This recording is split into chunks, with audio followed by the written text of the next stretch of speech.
Seksyen Penguatkuasa KP dan HP Negeri Kedah telah melaksanakan penguasaan ke atas pengambilan keuntungan tidak munasabah. Kalau kita pernah dengar perkataan catut, mencatut. Okey, catut ni maksudnya satu tindakan mengambil keuntungan yang tidak munasabah.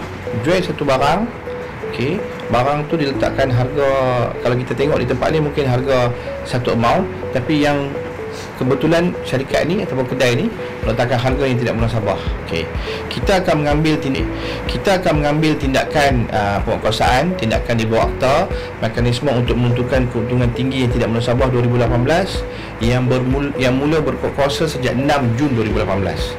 Dan sesiapa yang melanggar peraturan ini, maka dia akan dikenakan tindakan kompaun mengikut kadar dan juga peraturan yang ditentukanlah. Itu kita bawa ke mahkamah dan sebagainya untuk memutuskan, timbalan pendakwa raya untuk memutuskan sama ada terdapat kes dan sebagainya. Kalau nak ikut dari segi peraturan, pelaksanaan undang-undang tu sama saja. Di awalnya kita akan semak dan kita akan pastikan tidak ada sesuatu tindakan ataupun langkah diambil, especially lah, terutamanya barang-barang di bawah kawalan kita. Ada pihak yang cuba mengaut ataupun mengambil kesempatan keuntungan yang lebih. Satu contoh yang mudah adalah harga shilling ayam RM9.40. Kerajaan masih mengawal harga shilling ayam. Sesiapa yang jual murah daripada harga tersebut, kalau kita tengok ada syarikat-syarikat ataupun pasaraya besar menjual harga yang lebih murah, ada yang 699, 799. Baru-baru ni kita dengar ada orang jual ayam 88 sen, iklan satu Malaysia dan sebagainya kan. Itu semua okey, tak ada masalah. Tetapi walaupun naik harga walaupun 1 sen daripada harga yang telah ditetapkan oleh kerajaan, contohlah RM9.41, maka penjual tersebut telah melanggar akta, telah melanggar peraturan yang ditetapkan oleh kerajaan, dan mereka ini boleh dikenakan tindakan di bawah akta catut. Itu maksud catut yang selalu kita dengar tu. Dan pada masa yang sama, kita ada pelbagai ops lain, ops rantai, ops pasar dan sebagainya, dan ops sama. Kita akan pergi ke tempat-tempat tertentu sebagai seorang pembeli, dan kita akan beli barang tersebut, dan kita akan pastikan, kita akan nilai harga barang tersebut memadai ataupun sesuai atau patut dengan nilai ataupun amount ataupun berat barang tersebut. Sekiranya ianya tidak patut, kita akan keluarkan notis untuk mendapatkan penjelasan daripada penjual. Kita pun tidak akan mengambil tindakan drastik terus, tapi kita akan dapatkan penjelasan. Dan apabila penjual tersebut atau peruncit tersebut memberi penjelasan, kita akan menilai sebelum kita ambil sebarang tindakan.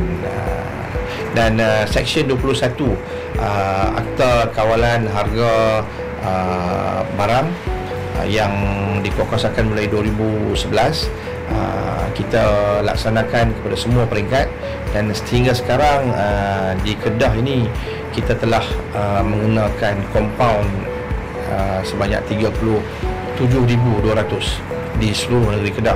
Dan kalau disebutkan amount ini tidaklah begitu tinggi.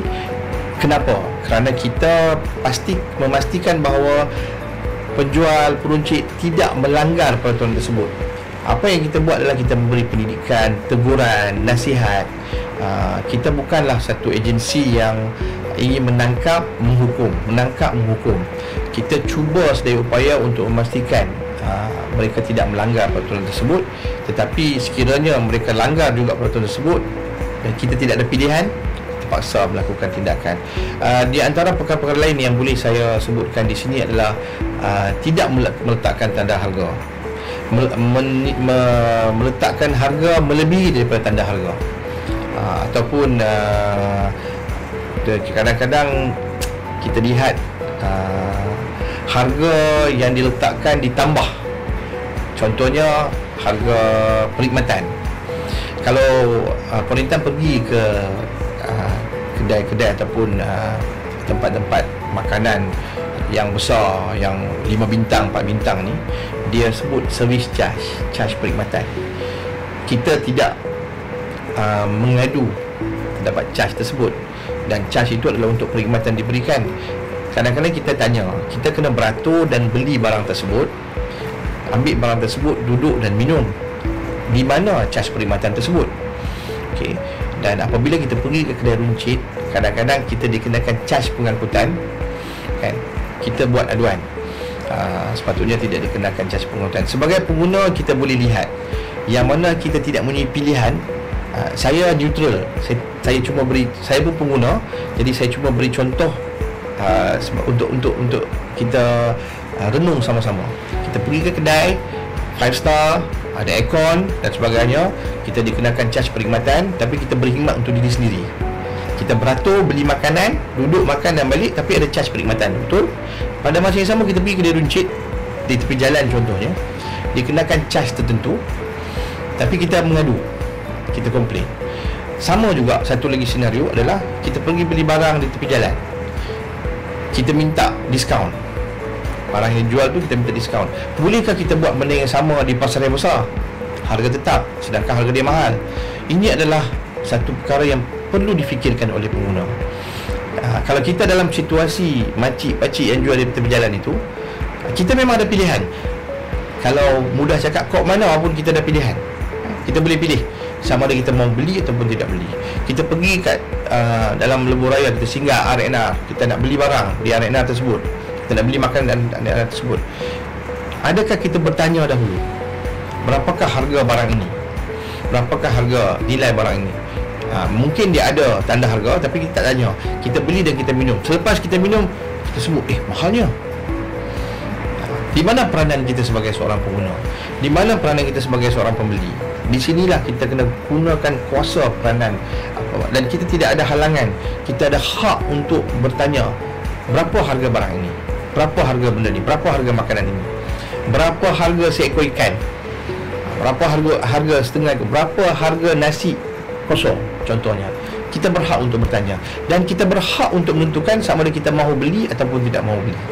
Itu adalah kita kena jadi seorang pengguna yang bijak. Yang mana kita dalam proses, mungkin di akhir sekali semasa saya ceritakan kepada pendengar kita atau penonton kita berkenaan dengan cara-cara hendak membuat aduan.